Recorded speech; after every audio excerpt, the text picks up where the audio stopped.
السلام عليكم ومرحبا بكم في فيديو جديد مع ليلى أسكور. كنتمنى ان شاء الله يلقاكم في احسن الاحوال وبخير وعلى خير. اقتراح اليوم ان شاء الله، بما اننا في هذه الليالي الشتويه البارده، كنقترح عليكم واحد الحساء صحي جدا، اولا كما كنقولوا حنايا الحسوه ديال الشعير بالبلبوله ديال الشعير اللي كتجي رائعه بزاف، ومع واحد الخبز ديال الثوم مرافق لها اللي كيجي بنين بزاف بزاف وسهل التحضير، بواحد الخليط ديال الثوم اللي كيجي رائع.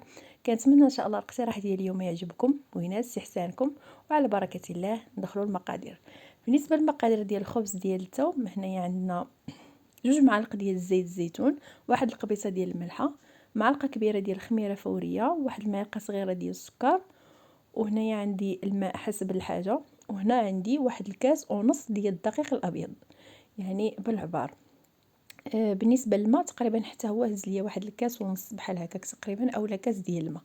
صافي هنايا كناخذ واحد البول كبيره، كندير فيها ديك الخميره الفوريه وكنضيف عليها داك السكر، وكنخوي عليها شويه ديال الماء، وكنخليها غير واحد شويه على ما تفاعل، ومن بعد كنضيف المكونات الاخرى. هذا الخبز هذا كيجي رائع، كيجي بحال شكل بيتزا ولكن كيجي واعر بزاف وكيجي لذيذ بهذاك الخليط ديال الثوم، كيعطي واحد اللذه رائعه. بعد ما كتفاعل ليا الخميره واحد شويه، كنضيف عليها مباشره داك كاس ونص ديال الدقيق الابيض اللي كنغربلوه ضروري، وكنبداو كنخلطو. هنايا ما نحتاجو نديرو لا عجان لا خلاط لا حتى شي حاجه، غادي نعجنها غير بيديا. هاد العجينه ساهله بزاف بزاف. وهنايا نضيف داك القبيصه ديال الملحه صافي، وكنبدا نضيف الماء بشويه بشويه حتى كيتجمع ليا داك العجين. بالنسبه للماء يكون دافي شويه. صافي كنجمع على هذا الشكل حتى كتجمع ليا العجينه واحد شويه. عاد كندخل فيها داك الزويته البلديه اللي كتعطيها واحد القوام رائع، وكذلك كتعطيها واحد اللذه زوينه. صافي هنايا عندي كما قلت لكم 2 معالق كبار ديال زيت الزيتون، غادي ندخلها في داك العجين. هانتوما كما كتشوفوا العجينه تبان لكم كتلصق، كنبقى كندخل فيها بشويه بشويه. ضروري خاص العجينه تكون مرخوفه باش كيجيكم الخبز ديالكم كيجي زوين ورطب ومفشفش من الداخل، كيجي مهوي.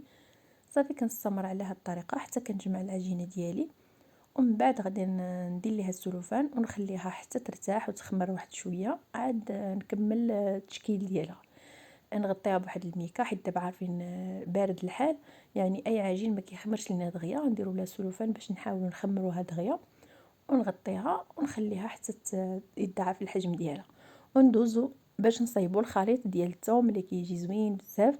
هنايا خديت واحد الاناء درت فيه معلقه كبيره ديال الزبده بحراره المطبخ، الا ما كانش عندكم حراره المطبخ ممكن تذوبوها. هنايا درت ضريس ديال الثومه محكوك، وواحد المعلقه كبيره ديال الجبن ديال الدهن، ممكن تعوضوه بفرماجه واحده مربعه اولا مثلثه.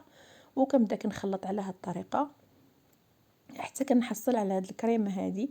خصوصا عشاق الثوم غادي تعجبكم بزاف، كتجي زوينه. صافي هنا بعد ما خمرت لي العجينه ديالي، هانتوما كما كتشوفوا الحجم ديالها كيتضاعف. غادي نحاول نفرغها باش نحيد منها الهواء، وغادي ناخذ بابي كويسون اولا ورق الطبخ غادي نخدموا عليه فوق منه، يعني تخدموا عليه ديريكت. ما تحاولوش تقرصوها على طاوله العمل لان العجينه كما كتشوفوا كتلصق وخفيفه، ضروري تخدموها فوق من بابي كويسون عاد تحطوها فوق من اللاطه. صافي هنايا درت الفران كيسخن، غادي ندير بمساعده الزيت البلديه ندهن يديا ونحاول نقرص هذيك الخبيزه ديالي. راه ساهله، نتوما كما كتشوفوا العجينه كطاوع وكتمشي معاكم. صافي كنطلقها حتى نحصل على واحد الدائره كبيره بحال غادي ندير كما قلت لكم بحال البيتزا. اللي بغى يغلظها شويه يخليها، اللي بغى يرققها يرققها. انا كتعجبني شويه رقيقه، خليتها رقيقه. صافي وغادي ندهنها بهذاك الخليط ديال الزبده والجبن وداك الثومه. غادي ندهنها هكا، ندهن لها الوجه ديالها كامل بالظهر ديال المعلقه، نمشي هذاك الخليط مزيان. كيعطي واحد الريحه واعره بنينه، كتكون ديك الريحه في الفران زوينه ديال داك الميلونج ديال الزبده مع الجبن مع الثومه. صافي غادي نيطالي على هذا الشكل. وهنايا خديت خليط ديال الفرماج الاحمر محكوك وموتزاريلا، وغادي نوزعها على هذا الشكل. ممكن ديروا غير موتزاريلا بوحدها ولا الفرماج الاحمر محكوك بوحدو، يعني لكم الاختيار. صافي كنسرحهم على هذا الشكل. كل ما درتو الفرماج تكون شويه يديكم سخيه، كيجي لذيذ بزاف. صافي الفران خاصو يكون مشعول على 200 درجه باش كتحمر لكم وكتنفخ وكتجي رائعه. ودابا ندوزو باش نوجدوا الحساء. هنايا انا خديت هذه الدشيشه ديال الشعير اولا البلبوله اللي كنت خديت من جمعيه ديال توابل. صراحه زوينه، راني قربت نكملها. عندي شويه ديال الشوفان، عندي 2 معالق كبار ديال اللان مطحون، وهنا عندي واحد المعلقه كبيره ديال الرز الابيض والملحه. هادو هو الخليط اللي كندير انايا في الدشيشه ديالي، كتجي بنينه بزاف. غناخد طنجره اولا كسرونه ولا اناء ندير فيه القياس ديال الدشيشه ديالي. هذه ديال البلديه ديال الشعير، زوينه ولذيذه بزاف. غادي نشللها ونحيد ليها داك الطحين ديالها وداكشي، نشللها مزيان مزيان واحد 2 مرات، وكنضيف عليها داك الرز. بالنسبه للشوفان انا درتو داك الرقيق. الا خاصو يكون البلدي المطحون، فايت ديجا وريتكم الا كيفاش كيكون. وهنايا ضفت هذاك الشوفان. غادي نضيف داك الملحه والزيت البلديه. هكا كندير انايا الحريره اولا الحسوه ديالي، وكل واحد كيفاش كيقدمها، كيفاش الطريقه ديالو. كاين اللي كيدير غير دشيشه بوحديتها. صافي هنايا نضيف قياس ديال زيت البلديه اولا زيت الزيتون، وغادي نرويها بالمطايب. انا درت المطاب، غادي نخوي عليها المطيب. ملي كديروا المطيب دغيا كطيب ليكم، ما كتعذبكمش يعني، بلا ما تبقاو تسناوها شحال كطيب. صافي كنديروا القياس اللي غادي طيب فيه ديال المطايب، وغادي نردها فوق البوطه حتى نوريكم كيفاش كتولي. بعد ما كتقال وكيولي القوام ديالها على هذا الشكل، كنخليها كتقال. عاد كنضيف ليها القياس ديال الحليب اللي بغيت. لما بغيتوش ديروا الحليب ما كتشربوها هكا، كتخليوها خفيفه، تزيدوا عليها غير المطايب وتخليوها. انا كتعجبني بالحليب، كنضيف عليها الحليب. ممكن ديروا حتى الحليب بودره، كنخضوه في شويه ديال الماء نطلقوا به الحريره ديالنا. صافي كنستمر بحال هكا حتى كتبدا كتغلى، وكنقدمها بالصحه والراحه.